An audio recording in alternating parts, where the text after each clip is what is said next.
Luego de estudiar, comentar la lección de esta semana, la sexta lección, llegó el momento de presentar el bosquejo de toda la lección que estudiamos, lección cuyo título es La simiente de Abraham. Así es que, apreciados amigos, permítanme extenderles una cordial bienvenida a este video en el cual pues presentaremos las ideas principales de esta lección. Vamos a comenzar rápidamente viendo la introducción a esta lección. Tomemos atención a este gráfico. Dios le presentó o Dios le hizo una promesa a Abraham que tendrían una descendencia. Su hijo, Isaac, el hijo de la promesa, no Ismael, fue el cumplimiento o el inicio del cumplimiento de esta promesa. Con el paso de los años, Isaac tuvo dos hijos, Esaú y Jacob. Todos sabemos lo que pasó entre ellos, pero vamos a centrarnos aquí en los descendientes. Esaú lamentablemente tuvo como descendencia a una nación pagana, mientras que Jacob, después de sus múltiples errores y arrepentimiento, sus 12 hijos llegaron a ser conocidos con el tiempo como los 12 patriarcas, porque de esos 12 hijos nace la nación israelita. Esclava, por supuesto, en Egipto, pero luego se convierte en un reino en la tierra prometida. Lamentablemente, la nación israelita se divide en dos reinos, Israel o el reino del norte y Judá como el reino del sur. Para empeorar las cosas, Israel desaparece, es evaporada, por así decirlo, por los asirios, mientras que Judá, luego de ser conquistados por Babilonia, luego de regresar a su tierra, cuando vino el Mesías, tristemente lo rechazaron y dejaron de ser el pueblo de Dios. Podríamos decir que hasta aquí el pueblo de Israel fracasó como pueblo de Dios. Sin embargo, la lección de esta semana nos recuerda, por ejemplo en Isaías 4:3, que siempre existió un remanente. A pesar que la nación fracasó, siempre existió un remanente que fue fiel a Dios. Y de eso trata el estudio de esta semana. Por supuesto que este estudio vamos a abordarlo con tres objetivos. En el primero conoceremos el deseo de Dios. En el segundo objetivo estudiaremos el fracaso de Israel. Y por último, entenderemos el papel y la importancia del remanente de Dios. Trabajemos entonces con estos tres objetivos. Objetivo número 1. El deseo de Dios. El deseo de Dios para los descendientes de Abraham, por supuesto. Recordemos que todo parte de la promesa que Dios le hizo a Abraham. Haré de ti una gran nación. En el capítulo 35 de Génesis, Dios le dice a Abraham que esa gran nación se establecerá en Canaán, en la tierra prometida. Ahí estableceré a esa gran nación. Sin embargo, miren, esta parte es interesante porque ya si retrocedemos al capítulo 15, Dios le advierte a Abraham, mira, tú vas a tener una descendencia, en fin, tu descendencia permanecerá esclava en Egipto por unos 400 años. Ay, ¿por qué tanto? Pues porque ese es el tiempo que voy a ser misericordioso con los amorreos. Ese es el tiempo que mi gracia va a estar siendo derramada hacia los amorreos, porque tampoco quiero que perezcan, quiero que se arrepientan. Pero bueno, luego de ese tiempo ellos pues iban a rechazar totalmente todo el mensaje de Dios.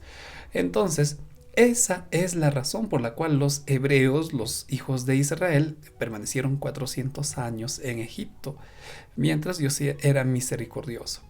Una vez que ellos salgan, dice el versículo 16, se establecerán en Canaán y ahí, de acuerdo a Deuteronomio 7, en Canaán, yo haré de ellos un pueblo muy especial, el más especial que está en la tierra, un pueblo que va a resaltar sobre todas las naciones de la tierra.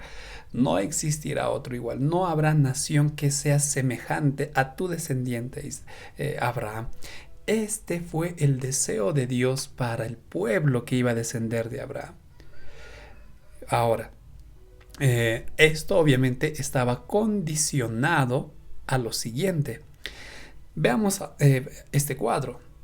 Dios quiere o quería, en este caso hablando de los israelitas, tener un pueblo más especial que todos los pueblos que están en la tierra, Deuteronomio 7:6. Pero esto, como vuelvo a repetir, estaba sujetado a lo siguiente. En primer lugar, Moisés, cuando habla con el pueblo, les dice: ustedes Dios quiere hacer de ustedes un pueblo especial, pero no porque ustedes sean especiales, no porque ustedes sean los mejores, no porque ustedes sean grandes, no, al contrario, somos esclavos, todos nacimos en esclavitud, venimos de un pueblo esclavo. ¿Qué de especial hay entonces en Israel? ¿Qué de especial existe en este pueblo? Pues la verdad, no, nada especial. Simplemente era un deseo de Dios motivado por el amor. Ezequiel 16:8 dice: te vi cuando ya estabas en época de casarte y te cubrí con mi manto, que era un parte de un rito proponiendo matrimonio. Es decir, ¿por qué Dios escogió a Israel? No porque fueran los mejores, sino pues era una decisión motivada por el amor de Dios a su pueblo. Te escogí por amor, por eso te elegí. Por eso te llamé, por eso quise casarme contigo, y se usa la figura del matrimonio, se usa esa figura para representar el pacto que Dios quiere hacer con su pueblo. ¿Se dan cuenta? Ahora miren, para que yo pueda cumplir en ustedes, le dice el Señor, para que mis planes se cumplan en ustedes, ustedes tienen que oír mi voz. Deuteronomio 28. Ustedes tienen que oír mi voz.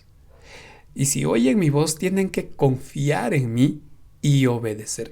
Eso le pide Dios al pueblo. Eso le pide. Yo deseo hacer de ustedes un pueblo que resalte, pero ustedes, en primer lugar, recuerden que no tienen nada especial. En segundo lugar, que todo lo hice por amor. En tercer lugar, para que se cumplan los planes, mi deseo, tienen que oír mi voz. Si ustedes hacen todo esto, entonces ustedes serán llamados una nación santa, que no vive como el resto de los pueblos. Ustedes serán un pueblo de oración que interceda por los demás. Ustedes serán una nación que instruya, que iluminen a los demás en la verdad. Y por supuesto, que vivan la verdadera religión. Este era el plan de Dios para la nación israelita. Este fue el sueño de Dios para el pueblo de Israel. ¡Qué lindo plan! ¡Qué gran sueño! Y obviamente es el sueño de Dios para su iglesia. Y acá viene una gran pregunta. ¿Por qué no se cumplió? ¿Por qué no se ejecutó todo esto? Pues bien, esto es lo que vamos a responder en nuestro segundo objetivo. Pero aquí terminamos el primer punto o el primer objetivo. Segundo objetivo, el fracaso de Israel. Vamos a responder a la pregunta que dejamos en el primer objetivo. ¿Por qué no cumplió Israel todo esto? Partamos de Deuteronomio 28, 1 y 2. Si oyes mi voz, qué importante es esa primera declaración, y a veces no le damos tiempo y nos vamos directo a las bendiciones, porque el 28, 1 y 2 hablan de las bendiciones. Pero Dios parte por esa indicación. Escuchen mi voz. Tienen que oír, tienen que confiar. Querido amigo, la vida cristiana trata de eso, oír la voz de Dios. ¿Pero dónde? ¿Cómo? A través de la Biblia, a través de las Escrituras. Ahí está la voz de Dios. Si ustedes escuchan mi voz, dice el Señor, entonces serán mi especial tesoro sobre toda la tierra. Si escuchan mi voz. Qué difícil es oír la voz de Dios en un mundo, en una sociedad en la cual hay tanta distracción, tantas cosas que nos llaman la atención. Qué difícil es oír la voz de Dios. Tristemente, miren, Jeremías 11:8 dice: mi pueblo no escuchó mi voz, no oyeron. El pacto que Dios hizo con su pueblo siempre se basó en la fe, nunca lo olvides, en la confianza. Por eso el apóstol Pablo dice que la fe viene como resultado de oír y oír la voz de Dios. Esa es la base de la fe. No oyeron, y este cuadro que estás observando describe la triste condición del pueblo de Dios.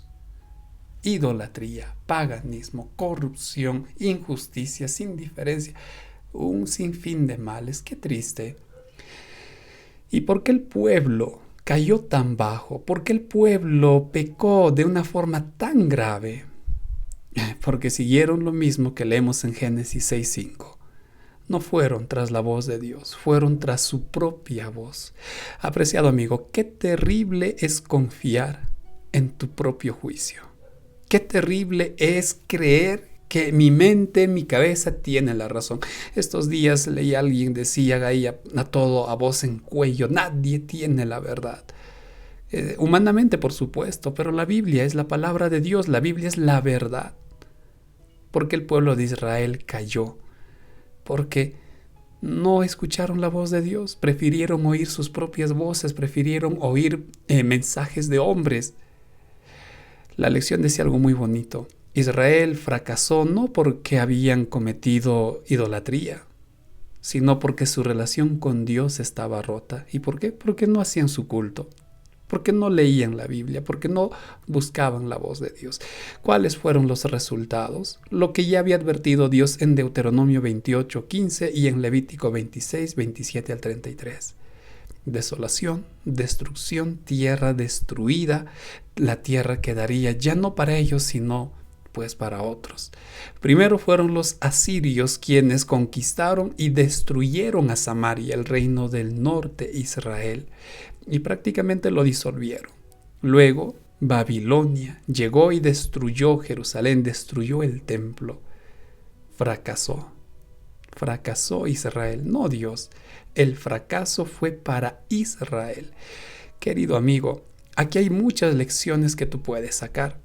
Muchas lecciones, pero lo que personalmente resalto está en Deuteronomio 28:1. Escucha la voz de Dios. Esa es la base, ese es el fundamento si nosotros queremos ser parte del pueblo de Dios.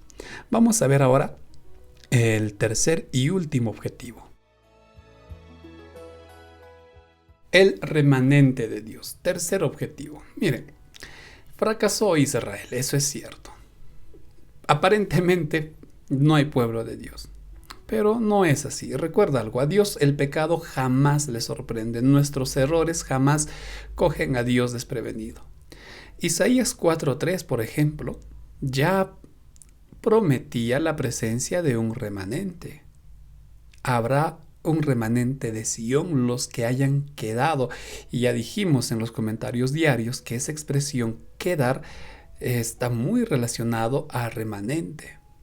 Es decir, a pesar del fracaso que experimentaría el pueblo judío, Dios tendría su remanente. Y por supuesto, Apocalipsis 12:17 confirma esto. El remanente de la mujer, el resto, los que sobrevivieron a los ataques despiadados del enemigo. Hay un remanente, y lo vuelvo a repetir, es la iglesia adventista. Por ahí algunos dicen que el remanente no tiene denominación. No confundamos que la iglesia me salva, pero Dios tiene un pueblo. Dios tiene un pueblo, y ese pueblo proféticamente es la iglesia adventista. Entonces, miren, apreciados amigos, Israel fracasó, el pueblo judío fracasó, Dios no. Él siempre tuvo a un pueblo que fue fiel. A pesar de los pecados que cometía Israel, a pesar de la barbarie en la que cayó la iglesia durante la Edad Media, Dios siempre tuvo a un pueblo que fue leal a las Escrituras. Y nuevamente toma relevancia lo que dice Juan capítulo 10, versículos 22 y 28. Mis ovejas, dice, conocen mi voz. Vuelvo a repetir, querido amigo, quieres ser parte del remanente de Dios, quieres formar parte del pueblo de Dios, tienes que acostumbrarte a oír la voz de Dios, tienes que acostumbrarte a escuchar primero que nada la voz de Dios. ¿Dónde? En la Biblia. Tienes que buscar, tienes que leer. Ahí vas a encontrar la palabra de Dios, no en otro lugar. Por eso dice el Señor Jesús, mi pueblo, mis ovejas conocen mi voz. La importancia del estudio de la Biblia. No hay remanente, no hay pueblo, cuidado especial de Dios que no estudie la Biblia. Tienes que estudiar, tienes que dedicarle tiempo. No entiendo, pastor, no comprendo. Tú no te preocupes de eso. Lo que Dios te pide es estudia, conoce, y Él te va a iluminar. Y para eso están herramientas como este video, por ejemplo, para que te ayuden a entender un poco más en lo poco que conozco. Pero la clave está aquí. Tienes que estudiar la voz de Dios, la palabra de Dios. Por supuesto que la descripción de Gálatas 3 también es importante. El remanente es aquel que acepta a Cristo, cree y acepta a Cristo. Somos uno, dice, gracias a Cristo. Entonces, la iglesia adventista, por supuesto, acepta a Cristo y entiende y enseña que la salvación únicamente es gracias a Cristo, nunca por obras. El remanente está en todo el mundo. Ya no hay judío, ya no hay griego, ya no hay romano, no hay esclavo ni libre. Todos somos uno en Cristo. Ese es el pueblo de Dios. Un pueblo que no se limita a la raza, un pueblo que no se limita a la geografía, un pueblo que está en todo el mundo. Por eso está aquí, de esta superficie, porque estamos en todo el mundo.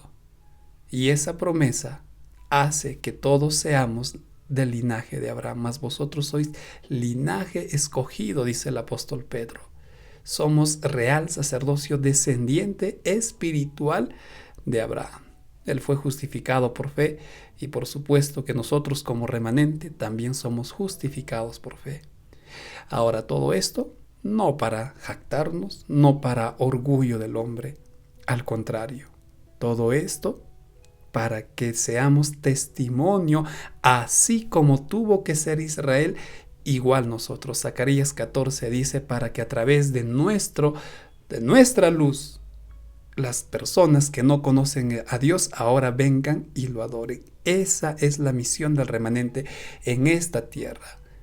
Hacer que las personas se enamoren de Dios a través de nuestro testimonio.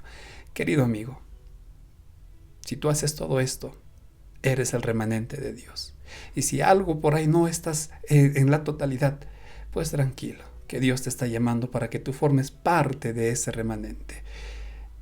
Entonces, con esto, queridos amigos, estamos finalizando el desarrollo de estos 3 objetivos y pasemos ahora, pues, a resumir nuestra lección. Como solemos hacerlo a manera de resumen, vamos a responder a estas preguntas que también nos ayudan a aplicar la lección. ¿Habrá algo en tu vida que impida que los deseos de Dios se estén cumpliendo, tal como hemos estudiado? ¿Qué lección aprendiste de la triste caída de Israel?